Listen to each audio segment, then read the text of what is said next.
guys are too kind. You're too kind. But as Kyle said, I do have the great pleasure of being your elementary and student ministry director here. And I say that, and I probably know the first thought that is coming to your mind. And it's okay if it is, totally okay. But you're probably thinking, man, let's go. The student preacher is here, which means we're getting out of here early today. That's right. No, totally kidding. But we'll see. But in all seriousness, I am excited to be here with you all this morning. And if you've been with us for the past past several weeks, we've been in a series called Questions Jesus Asked. We've looked at several real questions that Jesus asked to very real people with real struggles, real fears, real joy, and even real doubt. And so over the next few minutes, we're going to be wrapping up this series together by talking through a story that I've found myself relating to many a times, and I think you will too when it comes to doubt. But I know for me personally, a time that I'll never forget when it comes to this whole doubting thing was my 22nd birthday, all right? What I thought was going to be waking up just kind of any other crazy day turned out to be quite the opposite, okay? I woke up to the fact that my friends and my now wife Bailey had been planning an epic surprise for me and my friends to go skydiving. Which, if you know me, I'm not like a huge risk taker by any means. I kind of like the regular flow of rhythms and routines, and so going skydiving was definitely not on my list that day to do. But some of you might be thinking, well, dude, you need to start rethinking of what this like building friendships looks like if they're willing to plan something as crazy as that. However, I'm here today, survived it, and I'm telling you, I wouldn't trade each of them for the world. But in this moment, we're driving to this place that we're going skydiving, and my heart is pounding, my thoughts are racing, and even I have a friend in the back seat that's literally on his phone Googling worst case scenarios in skydiving. And I'm like, bro, you're not helping our cause here, man. Like, you're making it worse. But we finally arrive, and it's our turn to kind of walk in and meet the people that we're going to be strapped to jumping out of these planes. And I lock eyes with this older gentleman by the name of Rick Payne. Kid you not, that's his real name, Rick Payne. And everything about this guy screamed adrenaline junkie, which in the moment kind of gave me some relief that at the very least, what I'm about to do, I'm being strapped to someone that, one, loves what he does, and two, he's an expert as well. Well, this sense of relief was kind of present in me until we got on the plane and we're taking off, and the realization of like, oh man, this is actually happening kind of setting in. And I'm pretty sure he noticed the same thing because he's been doing this for years and he's been probably dealing with people that are experiencing worse anxiousness than I am. But he decides, he's thinking, I want to make some small talk with this guy. Maybe try to get the focus off of, we're about to jump out of a perfectly good airplane, out of 14,000 feet in the air. And in my mind, I'm like, dude, the last thing I want to do is talk to you right now. My focus is like, how are we going to survive this? But here we are having small talk, but then the plane, it starts leveling out, okay? And so in my mind, I'm thinking, all right, it's go time. It's happening, it's here, we're ready to rock. And then my focus begins to shift completely from him trying to keep me calm to then doubting my choice altogether, going and his experience in skydiving and even the fun that everyone had told us about that who had gone before. Only to find out one important detail. We weren't even halfway up to the actual elevation that we're going to be jumping out at this moment when he is telling me this. But long story short, we made it to the jump zone, and it's our turn to go, and the hatch has been lifted, and my legs are dangling outside of this plane, looking down at the earth and the ground that we're about to be plummeting to, and all I hear is 3, 2, we're off. Doesn't even make it to 1. He knows better, because who knows, I might last second decide not to go, and it's all ruined, but I think so. I think we have a picture of me in the moment with Rick, kind of free falling in that. Yes, all the skin is all kinds of crazy. But I also have a picture of me, obviously sensing that feeling of relief once we've made it to the ground safely. I'm high-fiving him. All is well. But I say that understanding that most of us have, 1, never gone skydiving. 2, probably will never go skydiving. And 3, you're probably even getting anxious listening to me tell this story right now, as I'm even feeling nervous for some reason, like not even realizing that I'm going, but I'm still experiencing that same feeling. But I share this because this is a very real moment in my life.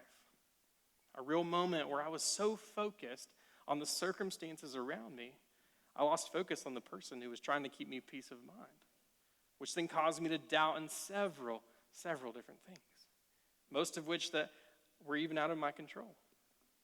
But I understand that most of us can't relate to the whole skydiving thing, but maybe it's been a time where you've been house hunting, right?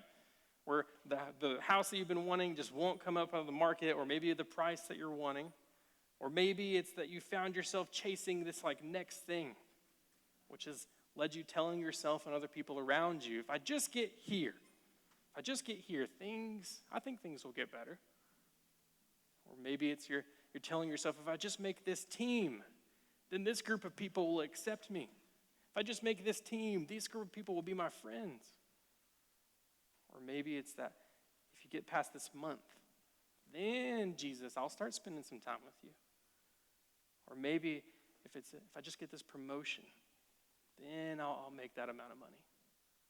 Or maybe it's been a time where you've been so caught up in the day-to-day motions that you've lost sight of where God might be tugging on your heart, or at least trying to get you to see where he's worked and moved in your life and is wanting to continue doing that today. Or maybe it's been a season of life where it seems like you can't catch a break. One thing after the next, whether that be loss of a loved one, illness within your family, job loss, difficulty finding a job, or even relational anguish, either within your friends or siblings or neighbors or coworkers or even spouses.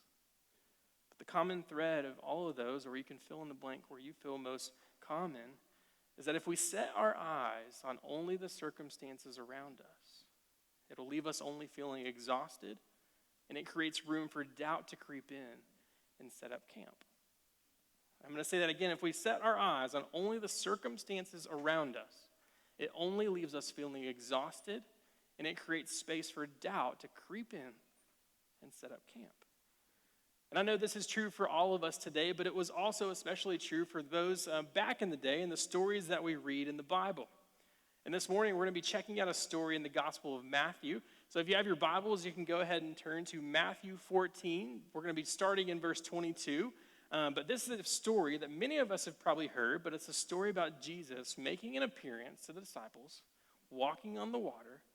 But before we get to that part, I want to kind of set up what just happened before so that we can have a little bit of context. So the disciples in the passage before that we're about to check out had just brought news to Jesus that John the Baptist had died.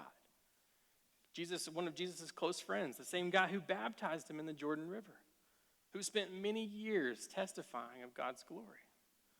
But when hearing this, Jesus decided that he wanted to go and kind of spend some time alone, as one would, probably hearing that kind of news. But he decided to get in a boat, head over to a few towns over. But the thing is, it wasn't long before the people around him that he just left caught word and decided to follow him on foot. And so Jesus finally got to the shore, and I'm assuming he's seeing all these crowds of people that are approaching him. And instead of kind of getting back in the boat, pretending like he didn't see them, kind of like most of us have done, myself included, don't feel guilty, but we suddenly become like professional ninjas in the grocery store if we've had like a long day or simply don't want to talk to people, and we become like the Grinch, kind of like we're tiptoeing through the aisle from aisle, not trying to be as stealthy as possible. I get it, it's cool. But instead, the Bible makes the difference in us and Jesus very clear. He says this: he had compassion on them and healed their sick. And right there, it's so important for us to see that because just how different Jesus' desire is than ours would be in that moment. And I found this quote recently this week from Dane Ortlund in the book that he wrote called Gentle and Lowly, and it says this: the cumulative testimony of the four Gospels is that when Jesus Christ sees the fallenness of the world all about him, his deepest impulse, his most natural instinct, is to move towards the sin and suffering, not away from it. And that's exactly what's happening with Jesus here in the story. He steps toward the crowd of people, not away, but out of love, out of joy, and out of the deepest desire in his heart. And so they would go on to say the disciples came up to Jesus saying, hey, it's like a very desolate, deserted place we're in, and night is soon approaching. Like, let's send this crowd of people away, call it a day. But instead of agreeing, Jesus knew and saw the opportunity that was with him to serve, to provide, and to love these people by feeding them with only 5 loaves of bread and 2 fish. The text goes on to say that Jesus looked to heaven, said a blessing, and then started breaking bread and fish to allow the disciples to start passing out all this food. And the crazy part is that while performing this miracle, feeding was said to about 5,000 men plus all the women and children, he was also letting the disciples, despite their initial desire to part ways, to stay there present, to stay there serving and witnessing the glory of God. And then at the very end, they had 12 baskets of leftovers, 1 for each disciple. I mean, that's crazy, right? We're seeing that God loved them so much that he was, 1, willing to be interrupted, but 2, he was spending time with them in the moment where he does in fact, showing them that he does in fact care for them, that he can and still and will provide in the way that he knows best.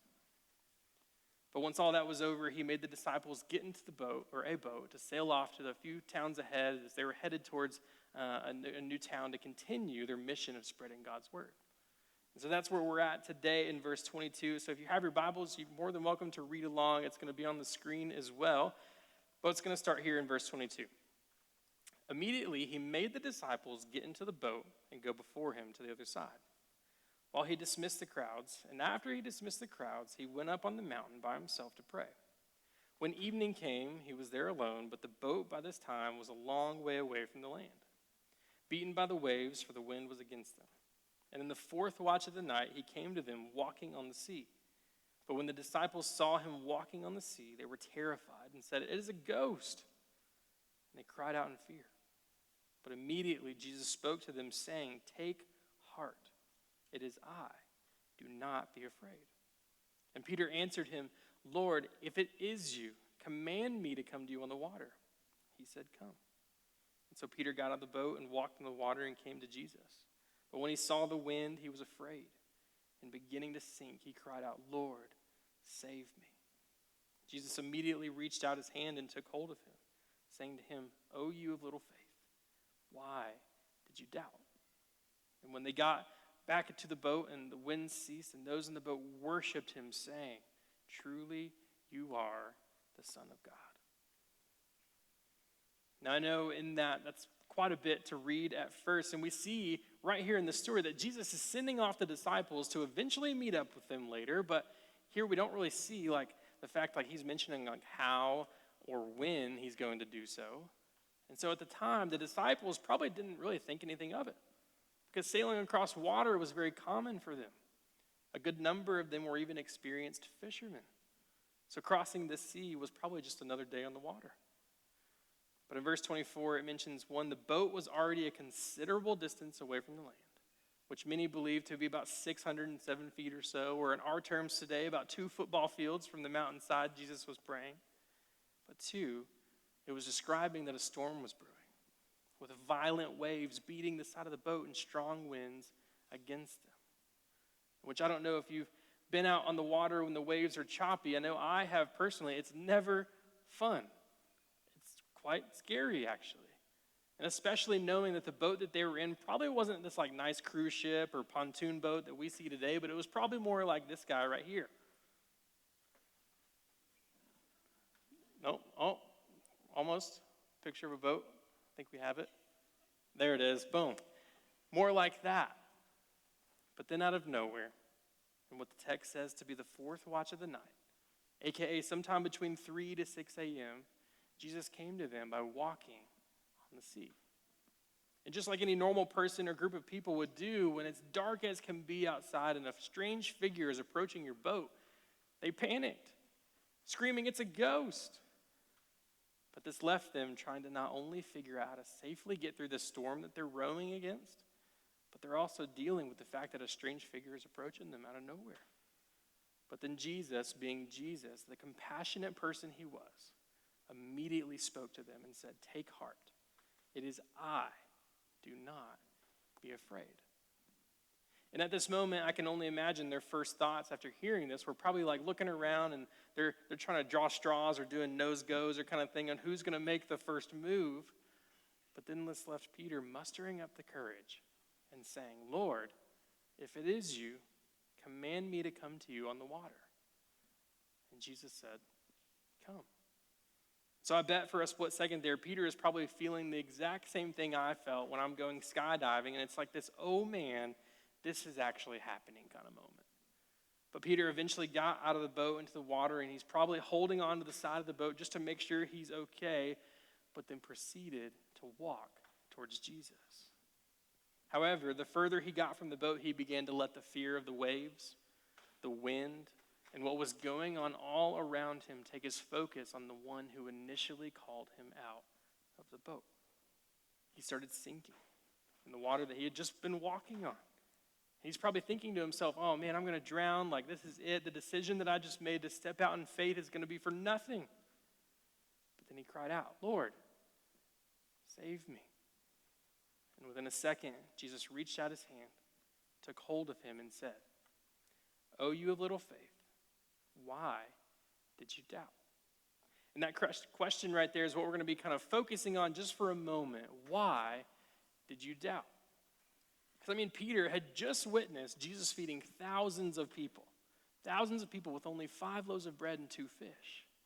He witnessed Jesus providing for the disciples when they faithfully served the crowds of people that they were discipling towards.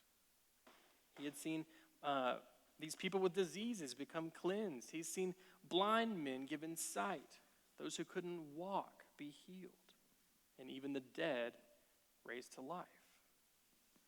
But once Jesus had asked him to step out of this comfort zone of the boat and to trust him, along the way, he took his eyes off of him, even though he had already previously been walking, which then led to the doubting altogether, simply because of the things that were happening around him.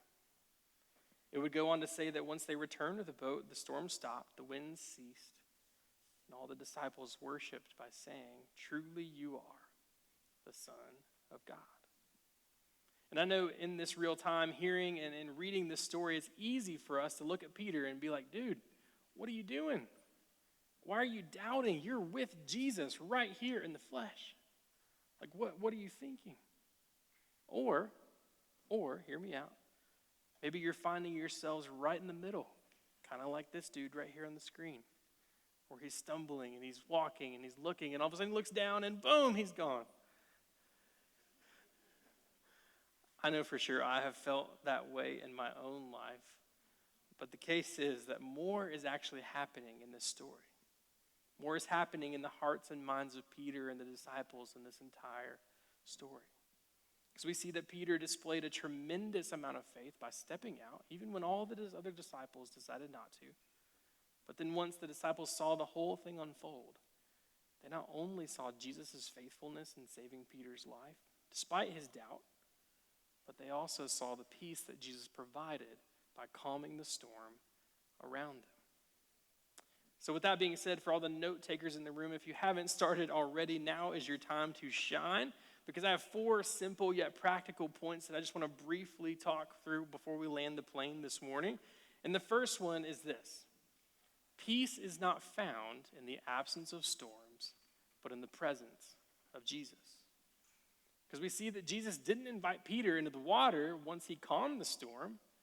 No, he invited Peter into the water in the middle of the storm. And then came the rebuke when Peter took his eyes off Jesus and then placed them on the storm around him, rather than focusing on Jesus. Because when we keep our eyes on Jesus, we can have peace. Even in the middle of the scariest, most chaotic storms in our life. We see Peter's lack of faith. It came from literally taking his eyes off Jesus. Because peace is found in the presence of Jesus, not in the absence of storms. And that right there is quite opposite of how many of us, myself included, operate from time to time in our life. We think peace. We think a good life. We think Jesus promised us smooth sailing. That when we follow him and trust him, he'll just give us exactly what we want when we want it. But Jesus actually promised us something very different. In John 16:33, he says, "I have said these things to you, that in me you may have peace. In the world you will have tribulation, but take heart. I have overcome the world. He's saying that despite the storms that are coming up in our life, we can still have peace. We can have hope. We can have joy in the midst if we keep our eyes on him. So remember, peace is not found in the absence of storms, but in the presence of Jesus. The second point is faith requires us to step outside the boat. And you see, we like comfort, right? We like safety. We don't like taking huge risks very often, but sometimes God is asking us to step outside the boat. That's what Peter did. And I'm sure he didn't just hop out of the boat with full confidence, but he got out of the boat. He put his yes on the table when Jesus said, come. And sometimes you and I need to do the same thing. Sometimes we need to step outside of our comfort zone and go somewhere Jesus is calling us to rather than pursuing something that we know is comfortable. But I get it. I do. It's scary to step outside the boat. We might stumble. We might fall. We might fail. But we can take heart that Jesus is right there with us. Just as he was right there with Peter to pull him out of the water. And I know for me, stepping outside of my comfort zone was asking for help when I had no clue what to do once I graduated college. I felt embarrassed. I felt lost that I had just graduated with a degree and all this time spent. And I wanted to continue building my life, but I had no direction on where I wanted to go or where I sensed God was leading me.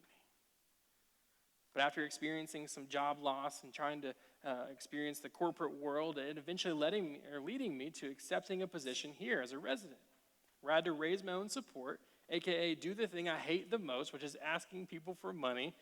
But all that to say, in the midst of that, I struggled from time to time. I struggled with stepping out in faith in certain conversations. But I knew and I saw that Jesus was faithful. He was always faithful. He was always with me, always reminding me to keep my focus on him and to trust him through the entire process. And just as that was and is still true for me, it's true for you too. He's right there with you, patiently walking through hard parenting moments, trying to figure out how difficult decisions to make in your life, how to make solid habits in your life, and especially when we make the move to step out of our comfort zone and to trust him with it all. So I encourage you to think about this. How can I step outside of a boat in my life? Or maybe you're right there in the midst of making that decision to step out of a boat and into obedience, but you've started to kind of feel the temptation to take your eyes off Jesus. I would encourage you to remember the question John mentioned a few weeks ago. It was, why do you call me Lord, Lord, and do not do what I tell you? Because if we truly believe in who God says he is, why wouldn't we want to trust him?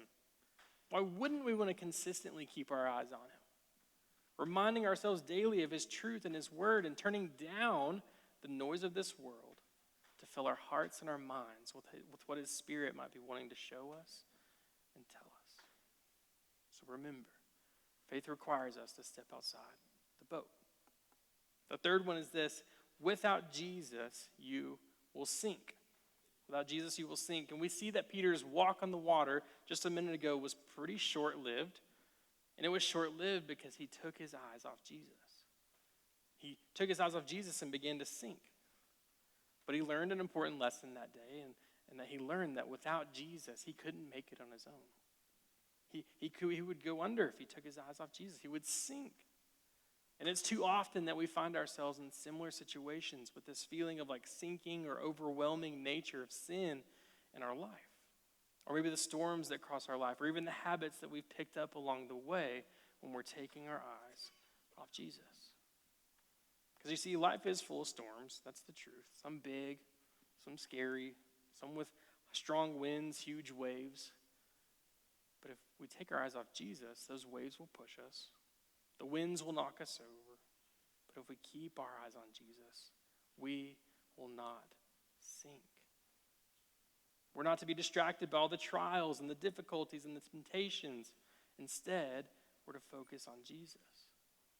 holding true to what his word says of who he is and how he's worked and moved in our life in the past and how he wants to take you in the here and now and in the future.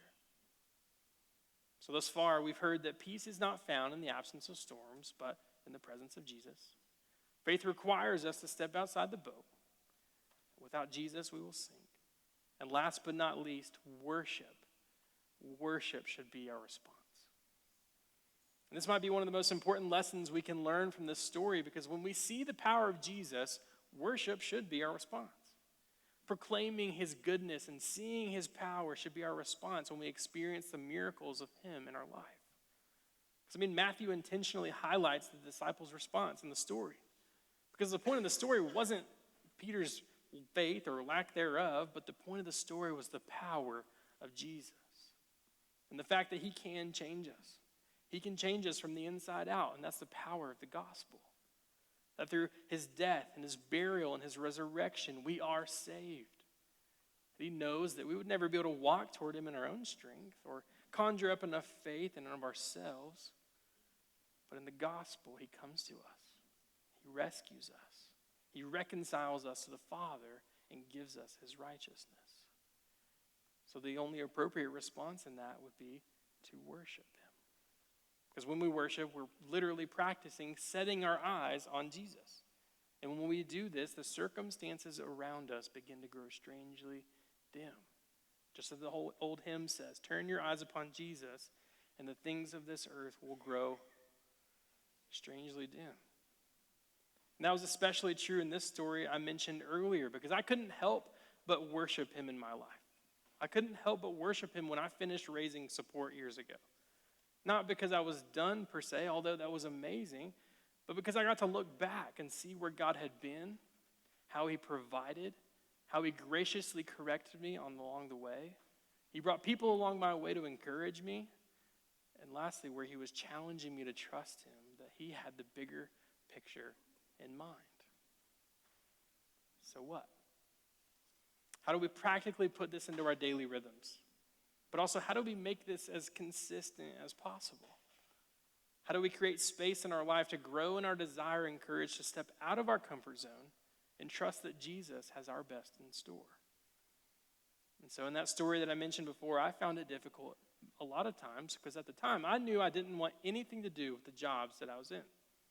But I had no clue where else to go. Which led to my conversation with John here at church, and then that ended up stepping out in the fact that I was about to rely on total provision from God, not only financially, but also every aspect of my life. And that I asked God to provide, and he did. He did. Not in the easiest way, of course, but in the way he knew that I would grow to know him better, to trust him more, and to see his faithfulness in full swing. So maybe for you, it's stepping out this summer. Stepping out to someone in your life group. And the key word here is when. When, not if, you need to confess sin. Or maybe it's the men stepping outside of your comfort zone in your marriage to initiate romance or spending time praying together. Or maybe it's stepping out this summer and introducing yourself to someone at the pool that you don't know or you see often, instead of turning in early. Or maybe it's spending less time getting lost in these things right here with all the social media and the news apps and all the things that try to grab our attention, but not to be quick to fill it up, but ask Jesus where he might be pulling you towards instead. Or maybe it's taking a step back and trying to fill your schedule up to the very brim and seeking some intentional time with family or unrushed time with Jesus. Whatever that looks like for us, my hope and my prayer is that we wouldn't feel the pressure to get it right on our own or even be afraid to mess up from time to time. But instead, rest in the fact that the power of the gospel is with you wherever you go, in your heart, the Spirit of Jesus. Believing that Jesus' grace is for you and allows us to live out those examples that I mentioned with courage and strength, not on our own accord, but through the power of Jesus. So I don't know what you walked in here this morning with, what you're walking through right now in your life. But I do know one thing.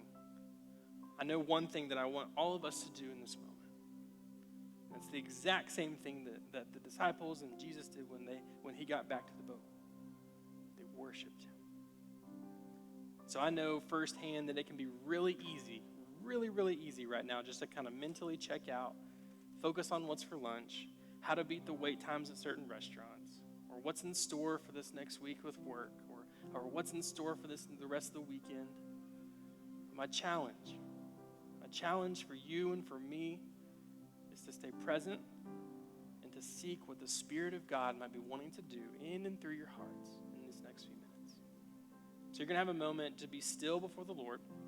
There's going to be some questions on the screen here in a moment that we're going to be thinking through and praying through before we stand and sing together. So in this, maybe you need to be boldly honest with God, asking him to reveal certain things that we might be suppressing in our life out of fear or desire for comfort. Or maybe you're sitting there and you're getting the sense of like, man, God, I want to worship you by giving you the glory from certain storms in my life that you've already walked through. And that the same is true for future storms as well. But wherever you're at right now in this moment, I encourage you and I urge you to do one thing. And that's not to hesitate to open your full heart, your full mind to the one who loves you the most. And that's Jesus. Pray with me. God, we thank you ultimately this morning for getting a chance to come together as a church family. We thank you for being able to worship you, to be in your presence. We thank you for the truth that you're with us wherever we go. We've placed our faith in you. I pray in these next few moments, God, that you would give us the courage, that you would give us the desire to boldly approach your throne, not out of any strength or anything that we could ever do or have done, but solely because of what you have done first to love us. So I pray that you would be with us, speaking us to very personal and specific ways.